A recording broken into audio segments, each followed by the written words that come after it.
Salut! Dans cette vidéo, qui fait partie d'un ensemble concernant la prise en main et l'utilisation de Gmail, on va voir quelques réglages principaux.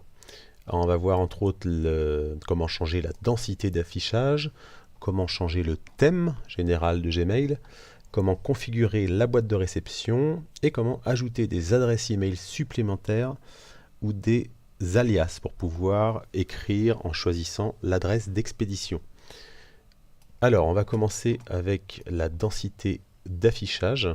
Donc, vous cliquez sur la petite roue dentée ici, paramètres, et le premier réglage s'appelle densité d'affichage.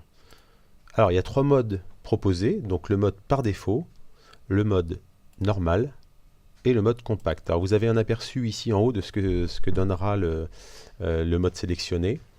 Donc, moi, ce que je vous conseille, c'est le mode par défaut, qui permet d'avoir un aperçu ici des pièces jointes en fonction de leur type. On aura un icône différent.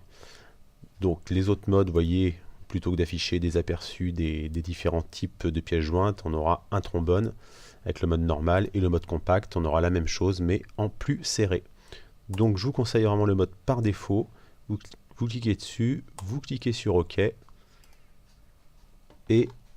c'est fini pour le réglage de la densité d'affichage. Ici, il n'y a pas de mail, on voit pas le changement, mais ça sera joli tout plein avec des nouveaux messages. Alors pour changer le thème maintenant de Gmail, parce que le thème est assez sobre, il reprend le style classique des produits Google, c'est-à-dire un fond blanc épuré. Si ça ne vous plaît pas, vous pouvez utiliser un autre thème, en choisissant parmi une sélection de photos ou même en sélectionnant votre propre image qui s'affichera en fond du webmail Gmail. Donc ça se passe au même endroit que pour la densité d'affichage. On clique sur la roue dentée paramètres ici et on clique sur thème. Et là, vous avez tout un choix de thèmes différents que vous pouvez parcourir comme ça avec le petit ascenseur.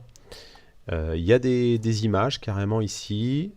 Un peu plus bas, il y a différentes teintes, sombre, bleu, gris clair, lavande, etc. Le thème par défaut, il est ici, donc vous pouvez revenir dessus facilement. Voilà, donc vous pouvez faire défiler, vous pouvez même choisir vos propres photos en cliquant sur ce bouton. Alors je vais faire un test moi avec par exemple le thème arbre ici. Je clique dessus, j'appuie sur enregistrer. Même avant d'enregistrer, on voit tout de suite que le thème a été appliqué sur mon Gmail ici. On voit le joli arbre, c'est joli tout plein. Donc là je fais enregistrer pour valider et voilà mon thème qui a changé. Pour maintenant configurer la boîte de réception. Alors la boîte de réception, sa configuration, ça va nous permettre de répartir les messages en catégories dans différents onglets si on le souhaite. Et c'est souvent le réglage par défaut de Gmail. Alors moi j'aime pas personnellement cette fonctionnalité, je préfère avoir un seul onglet, c'est-à-dire pas d'onglet du tout. Sinon on a des onglets qui se créent ici, là, qui peuvent s'appeler promotion, etc., réseaux sociaux, notifications, forums. En utilisant ces onglets, moi je me suis aperçu que j'avais plus de publicité que si je les utilise pas. Bon bref, ce réglage se trouve au même endroit que les autres réglages. On clique sur la roue dentée paramètres ici et on choisit la deuxième ligne, configurer la boîte de réception. Donc on clique ici et voilà les fameux onglets dont je vous parlais. Donc je peux les cocher pour vous montrer, je les coche tous, je fais enregistrer et voilà à quoi ça ressemble. Donc maintenant je vais les désactiver, comme je vous ai dit personnellement j'aime pas trop les onglets, je préfère gérer moi-même mon organisation. Hop, paramètres, configurer la boîte de réception, et il suffit de tout décocher pour avoir une boîte de réception avec un seul onglet, c'est-à-dire sans onglet. Voilà. Il y a d'autres réglages pour la boîte de réception que vous allez trouver en allant un petit peu plus loin. Donc vous cliquez sur la roue dentée, encore une fois, paramètres, et là vous allez recliquer sur paramètres ici. Voilà, vous allez sur l'onglet boîte de réception et on va accéder un réglage qui s'appelle type de boîte de réception. On retrouve nos catégories là qu'on a vues tout à l'heure. Voilà, on peut les régler ici aussi, les différents onglets. Mais là, le réglage qui m'intéresse et qui se trouve que dans cet onglet boîte de réception, c'est type de boîte de réception. Et vous avez soit par défaut, soit vous pouvez forcer les messages importants, si vous utilisez les marqueurs d'importance, à s'afficher en premier, tout en haut. Ou les non lus d'abord, donc même s'ils sont moins récents, ils s'afficheront en haut parce qu'ils sont non lus, si on choisit ce réglage-là. Les suivis d'abord, les prioritaires d'abord, etc. Bon, là, vous pouvez faire des tests. Là, c'est vraiment selon les goûts de chacun. Donc sinon, vous mettez par défaut si vous ne savez pas trop, et puis vous pourrez expérimenter tranquillement les choses au fur et à mesure. Si vous choisissez un certain type de boîte de réception, si je mets suivi d'abord, par exemple, on peut ensuite régler, affiner les différentes sections de la boîte de réception. C'est-à-dire les suivis qui seront donc affichés d'abord, qui seront affichés en haut. On peut choisir d'en afficher 25 maximum, 5 maximum, 50 maximum, etc. On peut même choisir de masquer la section quand elle est vide. Voilà, donc je vous laisse faire des petits tests. Pour l'instant, je reviens sur un réglage par défaut et on passe aux marqueurs d'importance ici.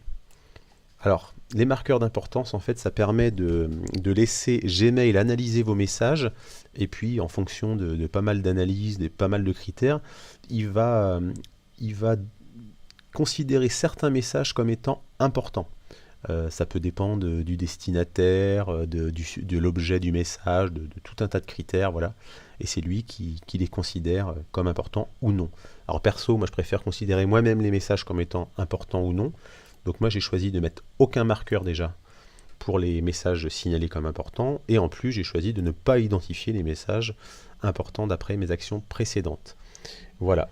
Alors pour valider ces réglages, et pour valider beaucoup de réglages dans les paramètres de Gmail, il ne faut pas oublier d'appliquer les modifications et de les enregistrer avec le bouton qui est tout en bas ici. Enregistrer les modifications. Donc là, c'est ce que je fais. Je clique dessus et mes modifications sont prises en compte. Alors, le dernier réglage qu'on va voir, c'est l'ajout d'adresses mail supplémentaires ou alias.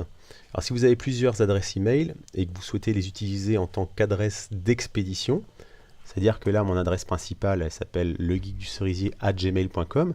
Admettons que j'en ai une autre qui s'appelle lgdc @legeek.com. Je peux l'indiquer dans Gmail, l'ajouter dans Gmail pour ensuite, au moment où j'écrirai un nouveau message, avoir la possibilité de la choisir ici. Alors on peut voir directement ici que j'en ai une deuxième, donc c'est l'exemple que j'aurais dû prendre. J'en ai une qui s'appelle bruno@legeekducerisier.fr. Donc vous voyez, à cet endroit-là, je peux choisir mon adresse d'expédition. Donc ce réglage, cette possibilité d'ajouter des adresses supplémentaires, ça se trouve ici. Il faut donc aller dans Paramètres, avec la roue dentée, encore dans Paramètres, et ça va se trouver dans l'onglet Compte et Importation.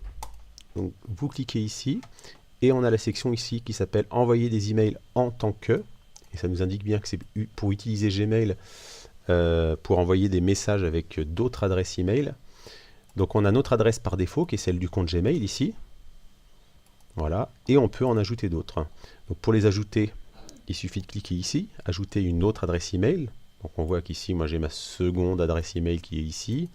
Et on peut aussi ajouter tout un tas d'adresses qu'on peut appeler des adresses virtuelles. Ça s'appelle des alias sous Gmail. Et ça consiste en fait à utiliser le préfixe de l'adresse Gmail, suivi d'un plus et suivi de ce qu'on veut y mettre. On peut mettre tout et n'importe quoi. Donc ici j'en ai créé une par exemple. J'ai donc une adresse email qui est un alias et je peux en créer une autre. Donc je fais ajouter une adresse email. Et là, je peux taper le nom d'utilisateur de mon adresse principale, un plus, et puis taper ce que je veux. Ça peut être plus secondaire, par exemple. Et je coche la case ici, traiter comme un alias.